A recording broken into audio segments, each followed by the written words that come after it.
This conference will now be recorded. So welcome to the new section today. So we'll be trying to understand the concept of payroll control center. And today's in this payroll control center section, we'll be talking about payroll control center configuration, roles, integration, and couple of tools are also there, which you already covered some of the top tools, but still I will try to revise some of the tools are there. PCC tools and authorization also. Some topics are already there in the RVB part, but still I will be trying to recap all those things. It will be more of a practical session, so I'll try to just quickly go through the concept, and I will focus more on the system rather. So this is the overall business processes when it comes to the payroll control center. So we'll be seeing there is a different node for or tool we can say policy creator and a process creator. Okay, so as I was mentioning earlier, whenever I was talking about the payroll administrator, we understood the difference between a processes and policies. So can you just have a recap like what you understand from you? Like you already know it, but I know, but just to for a layman language, can you explain what is the difference between a process and policies? Can you hear me? Yeah, I can hear you. Tell me. Yeah. So process. I mean, I'm also trying to get my thoughts together. I It's a had long time. I No problem. had a It's a long very, time. very long day. Yeah. So started today at 7 a.m. Mm. and finished around 8. Then quickly went for groceries, and then it's around 9:30 now. So yeah. So policies. I mean, I'm still getting my thoughts together. Policies are more sort of validations, Mm. rules which we put for payroll execution. Mm-hmm. They can be at any level, in fact, at pre-payroll level, payroll level, those policies can be executed. However, process are data entry processes in layman terms. Uh, Mm. uh, I mean, there can be processes at for your pre-payroll, payroll, post-payroll. Uh, Mm. so those are processes. Basically, policies they reside within processes. Exactly. So you are very close, so almost 90 to 95% closer to the exact answer. So as I was mentioning, as you've already clearly mentioned that policies are nothing but it is a set of validation rules. Okay, and the set of validation rules, as SAP also has given in standard, they have given 35 approximately the validation rules, and we can also create our own validation rules, and we can take include those validation rules in our policies. That is the concept of policies. And as you've already mentioned, policies are attached to some pre-payroll, post-payroll. Okay, and those pre-payroll, post-payroll, those are nothing but your processes. Like we can say there is a simulation run, there is a production payroll run, or it can be your finance posting, or it can be your off-cycle payroll run. All those are actually called your processes, and we can attach a policy to a processes. Okay, so when it comes to the business processes in the payroll control center, this policy creator and the process creator plays a major role. Okay, so generally what we do, we whenever we are creating, SAP already provides those standard processes and policies. So basically, in the process, when it comes to processes, we just copy the processes, standard process, and we after copying the standard process in the customer namespace, we try to manipulate, or as per our requirement, we do the tweaking to that particular processes, and we attach whatever is relevant policies. May happen during your requirement gathering stage. You may not record during your initial phase of sprint. Okay, you may not require all the validation rules. It's not applicable. Okay, so the only the essential validation rules like in bank input type is missing or some other input type is missing, which are relevant for your payroll. Initial phase of your project, you can add only those validation tools. So once you are done, then in subsequent phases of your project, on an ongoing basis, you can add more validation tools as and when required. Okay? So that is the first box which I was talking about, this policy creator and the process creator. Okay, so that is the concept. Then next, actually there is a specific node for that, which I'll be showing you in the system as well. Okay, so this is the policy creator, the process creator part. Next one is actually your team creator. I'll be coming back later on. The payroll process manager. Okay, so once you are done with your policy creation, process creation, in the admin side, which we have covered during our admin training in the initial first section of our learning journey, there is something called managed processes. It may happen you have created a multiple process. Say you are deploying payroll control center in 5 different countries. Okay, but you have decided no. Out of those 5 different countries, only 3 countries are going live in the month of say September 2020. Okay. So in the front end, when I say payroll process manager, as a payroll process manager, you have to include in your payroll administrator, your SuccessFactors admin screen, only those 3 countries, whatever the process you have created for those countries, not required like as and when required. As you subsequent pages you go live, you add on more processes in your SuccessFactors. Okay, so that is the concept. Actually, same is applicable for your off cycle payroll as well. So whenever you are going to create an ad hoc off cycle or a planned off cycle, accordingly it will you can plan it. Okay, so as in that is the front end. Okay, so the back end you will be creating those policies and processes in the configuration level. Once you have already configured it, then that will be available for using those in the front end in your payroll control center front end, that is a SuccessFactors instance. Via if you are having the role based permission for your payroll process manager. Okay, so that you can access in the my processes section in the payroll process manager. Okay, so that is regarding your payroll process manager. And the fifth one, so which one is again regarding a payroll administrator. So as I was mentioning the earlier section of the first section of your administrator, payroll administrator is a subject matter expert. He will be more responsible more towards resolving issues or any kind of alert you are getting. Okay, or allocating those alert to the team members. Okay, so that is the responsibility of the payroll. He is a subject matter expert. But day-to-day operational activities, everything will be done by the payroll process manager. Okay, so this is the overall business processes. And next 2 things which I left, that is a team creator and a team lead. Actually, this is really required in case if you are having bigger size of say payroll team. So let's say you are having a bigger size. Say when I say bigger size, you are handling say 20,000 plus. I'm just giving a hypothetical example.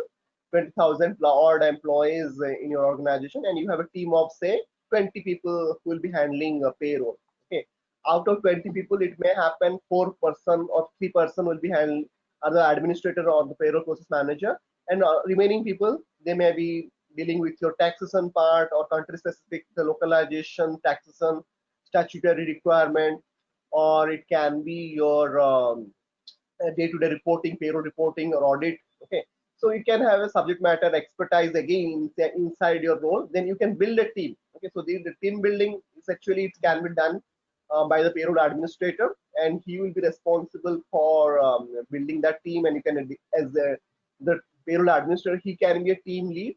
Okay, he can on a day-to-day basis he can monitor those team members and he can assign those either to those specific people. Okay, so it is very simple, nothing much here. This is simply a simply collaboration, just to activate the collaboration between the team member. Okay, so that there will be no mail chain or there will be no back and forth communication in email. Rather, directly you will be assigning that alert as a payroll administrator to the team members. And once those team members resolve that, then automatically payroll administrator will be getting a um, those message like this issue has been resolved and all.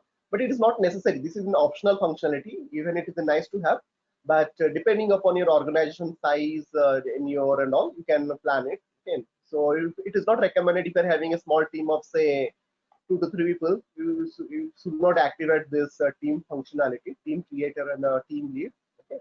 So this is just a concept of overall understanding of how a typical business process in the payroll control center. What are the roles? What are the possibilities? Configuration in terms of configurations. Okay, that we understood.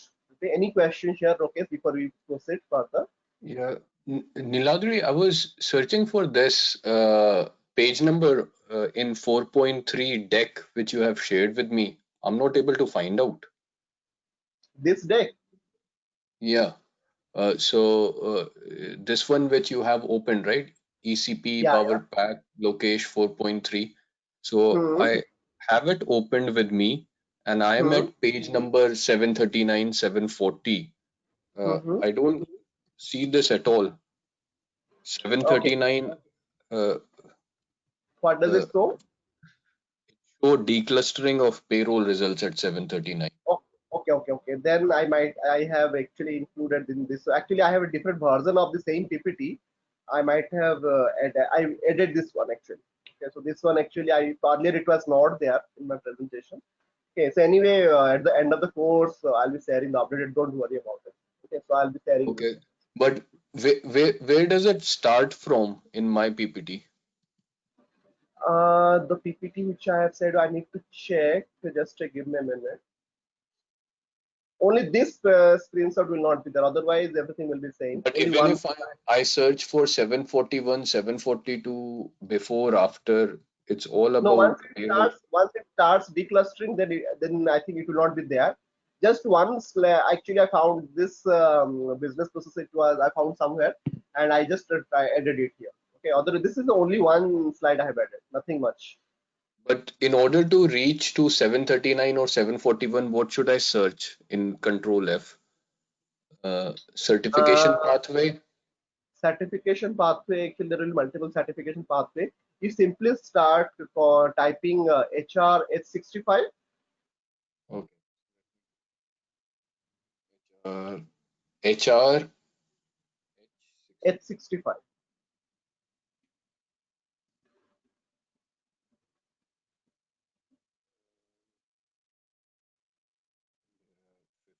for search results.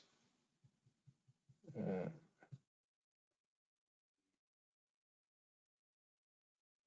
okay, found it. Found it. Found it. And yes, it's there. It's there. There, This right? this. But it is at page number 702. 702. That means actually I have added the previous, I have added few more slides there. Okay. So don't Okay. worry about it. Anyway, I'll be updating these slides anyway with you. Okay. No worries. Please go Okay. ahead. You said Sure. you have less time today, right? Uh, Yeah. So no, I'll, I'll, if I just feel like 15, that's not a problem. Yeah. I'll just Can we take take? 1 minute to say something, Niladri. So Yeah. during this time, right, Hmm. I went through. I mean, HR60, I haven't still finished, but Hmm. your slide deck, I Hmm. have been spending a lot of time putting my thoughts together in question form. All Hmm. right. So I mean, I did some good revision. Hmm. Great. So during one of these days, right? Hmm.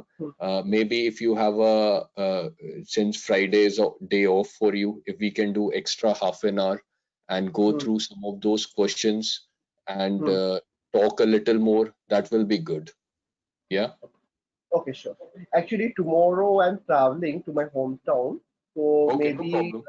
day onwards we will start again. Okay, so I'll be once I think I'll be spending a few months there.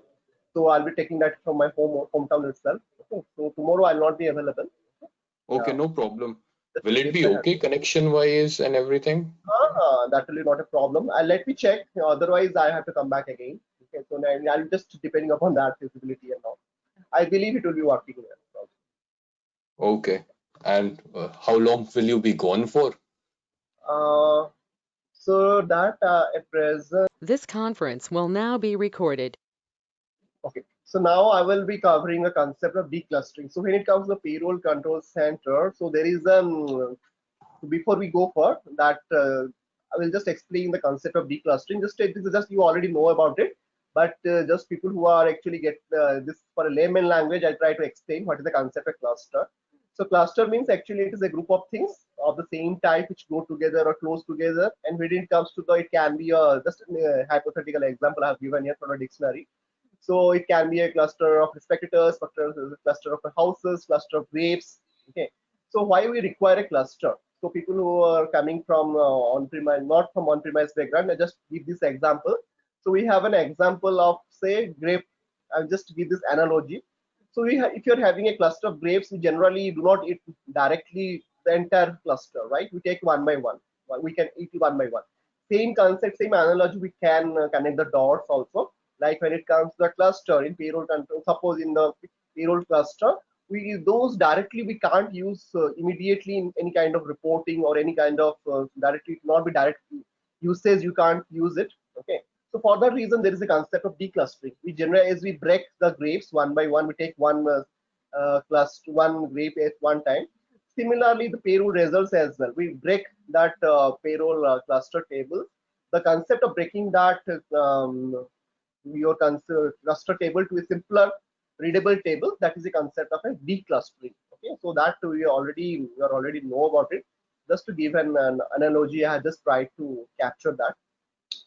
So when it comes to the decluster, is we convert generally the non-transparent storage table to simple transparent database table. When I say non-transparent, that is your cluster tables like a PCL5, PCL2, whatever those we have seen in the on-premise days. Okay, we generally convert those those non-transparent cluster table into simple transparent database table so that you can use those specific in your any kind of reporting or anything in your payroll that you can use it. And it's not very much specific to ECP role, like you can use the concept of declustering anywhere. Okay, so that is the concept of declustering. And there are two types of declustering. One is your generic clustering, another one is your customized declustering. Okay, so what is the concept of generic declustering? The declustering mechanism, which will be generally, you'll be converting your new transparent table for each and every internal table. You'll be having your payroll results, and it will allow the synchronous updating. So whenever you are going for a generic declustering, you can this feature will be allowing you to new converting those cluster tables, and it will be having those data archiving and data, okay, for any those functionalities are available. But when it comes to customized declustering, you have an options like suppose you would like to decluster for specific tables and say only for customizing say country specific list you are having. Okay, so those actually you can select and have a selective declustering as well. Okay, so that is the concept how you can unleash the power of this declustering. Okay, so that is the concept. What's the But when it comes, difference between these two? okay, What's the difference between these two? I mean, okay, generic declustering, you huh. mentioned all the cluster tables, Hmm. they get stored as transparent tables, and they Hmm. get updated in a Hmm. synchronous way as in when payroll is executed, which is Hmm. fine. I mean, a simple definition. Hmm. Customized declustering, you mentioned Hmm. that specific payroll results or table gets declustered, but still, what's the Hmm. difference between these two? So we can think of it like this way. So like custom is a kind of you can think of a subset of a generic one. Okay. Suppose if you're doing some selective payroll results or selective results table. Okay. So say only for the most popular results table is RT, CRT, and then specific tables you like to decluster. Okay. Whenever you're selecting that we call it as a customized declustering, or it can be a country specific. Okay. Suppose only for you're implementing suppose say 5 different countries. Okay, only those different countries you're declustering, you are going to decluster those results. Okay, so you can choose, you can in the configuration we have option. Okay, whenever you are the setting. Okay, so only those 5 or 4 whatever countries are going to implement. So the only after selecting that concept is called your customized declustering. Okay, so there's nothing much difference. Okay, so in case of generic it is the an overall understanding. Okay, so it can be any data archiving, data destruction, everything will be supported and customized as well.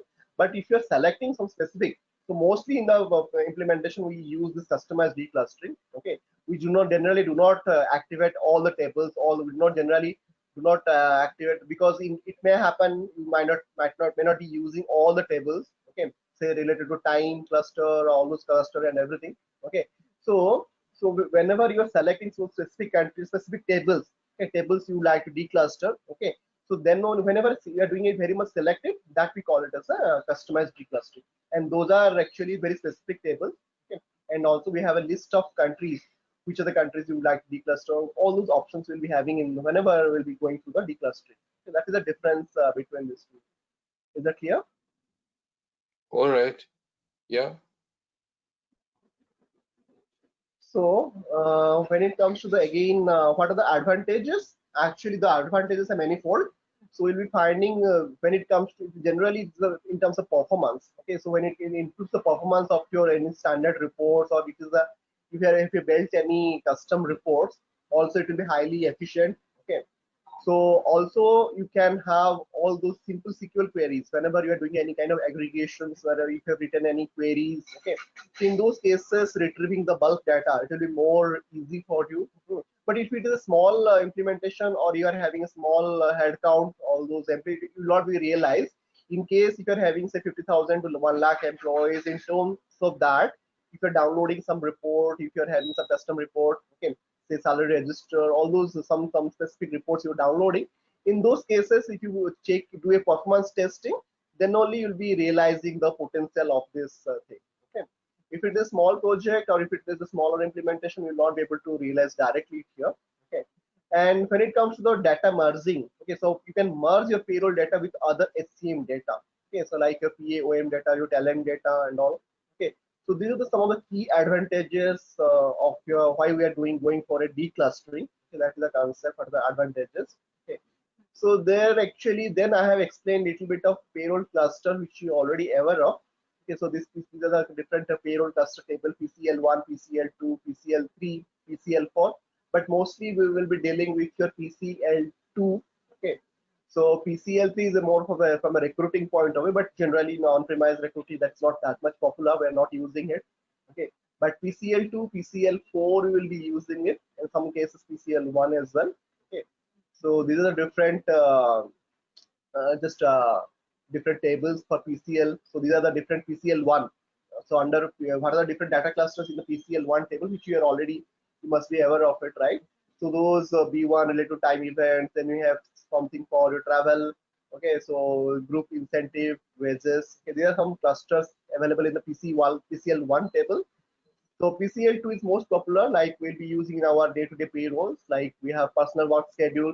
So you can see there are country specific in the right-hand side image. You can see there are country specific data clusters.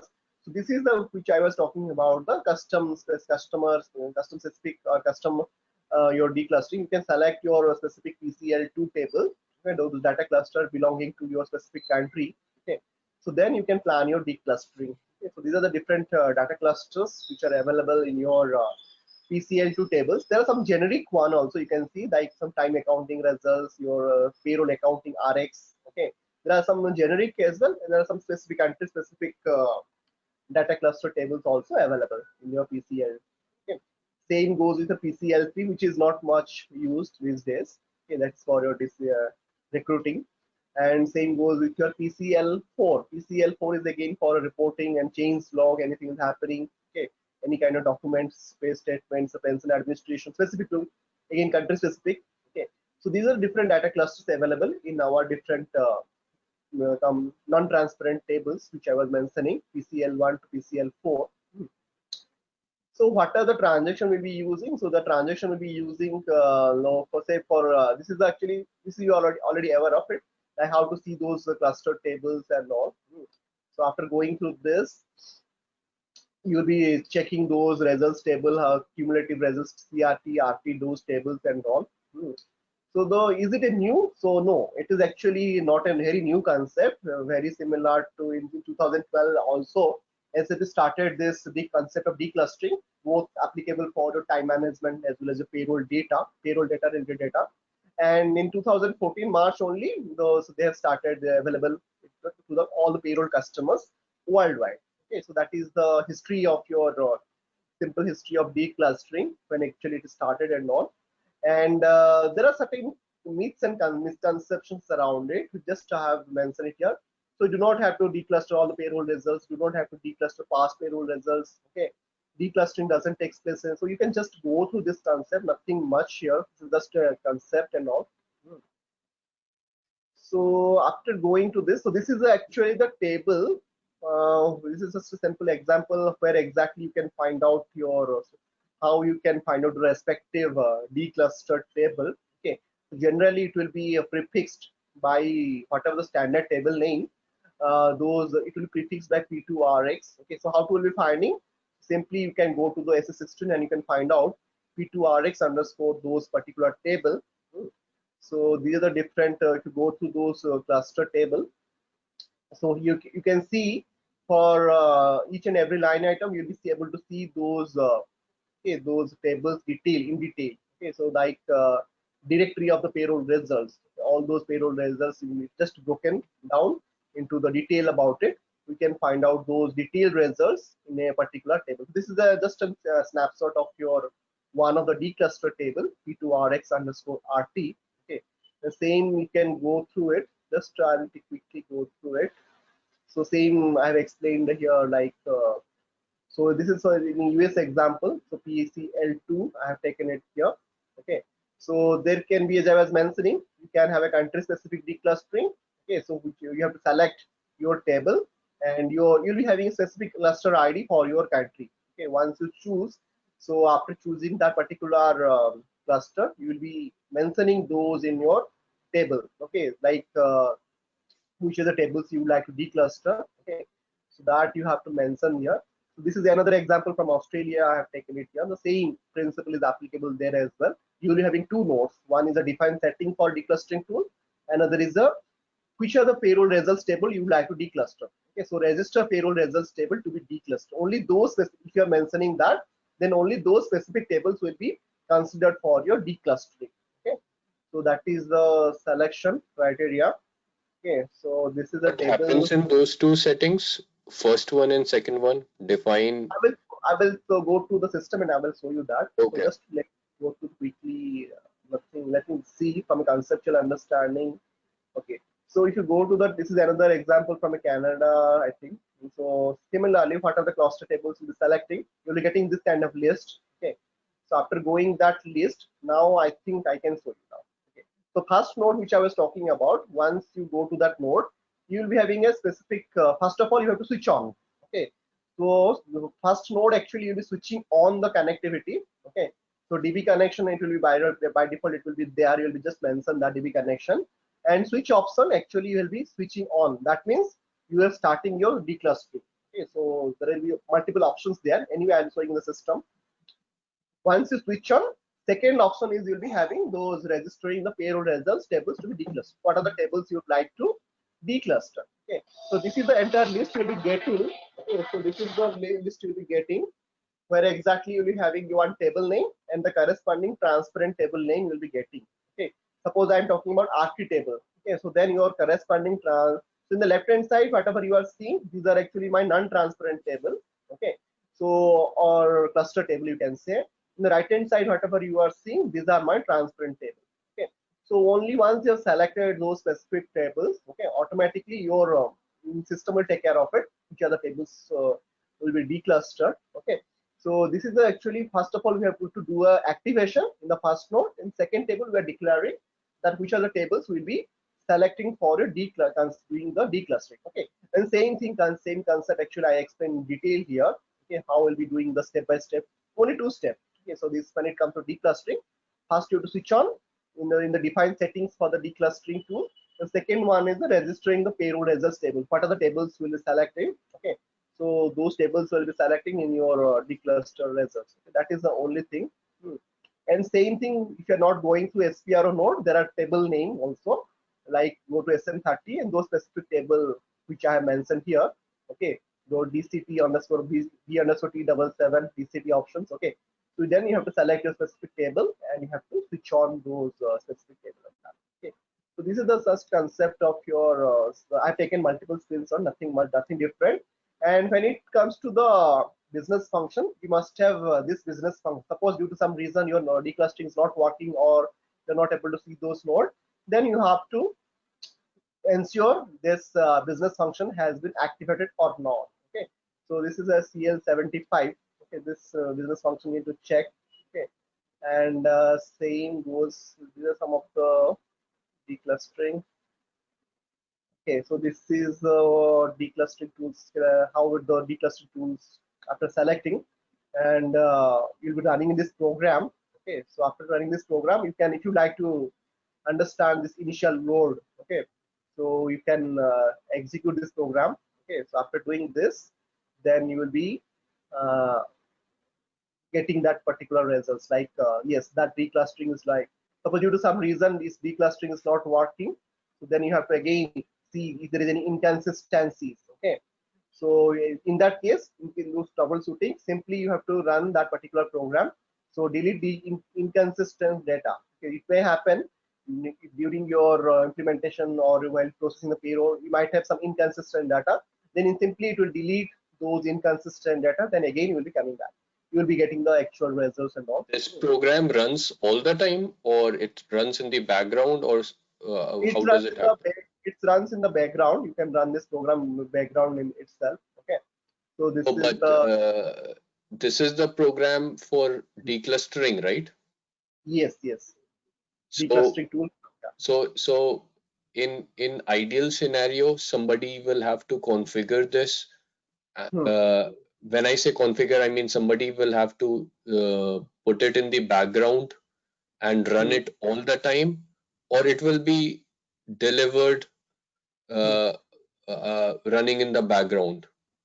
No, it will not be delivered by default. It will not be delivered by default. You have to first of all, you have to switch on. Okay, switch after switching on Okay, the server, then only you have to, because it will not be by default. It will be not coming as an switch on. I Okay, see. so you have to process it. Okay, so it is an option to you have. Okay, so that is, but you will not be realize the difference if you're having a smaller number of employees, like say 500 to 100,000 employees. In case of larger head count and all, you will be realize the difference. Okay, so that is from my experience, which I am having. Okay, so that is the concept here. So this is so today's topic, we have understood the concept of declustering, the verified decluster payroll. And now I'll be taking to the system and I will show you how it has been configured.